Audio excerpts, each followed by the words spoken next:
آپ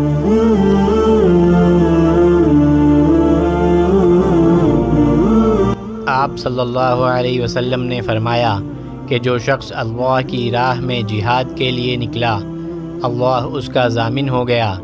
اللہ تعالیٰ فرماتا ہے، اس کو میری ذات پر یقین اور میرے پیغمبروں کی تصدیق نے اس سرفروشی کے لیے گھر سے نکالا ہے۔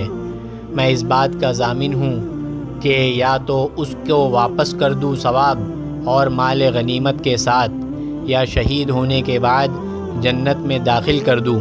رسول اللہ صلی اللہ علیہ وسلم نے فرمایا، اور اگر میں اپنی امت پر اس کام کو دشوار نہ سمجھتا تو لشکر کے ساتھ نہ چھوڑتا، اور میری خواہش ہے کہ اللہ کی راہ میں مارا جاؤں، پھر زندہ کیا جاؤں، پھر مارا جاؤں، پھر زندہ کیا جاؤں، پھر مارا جاؤں۔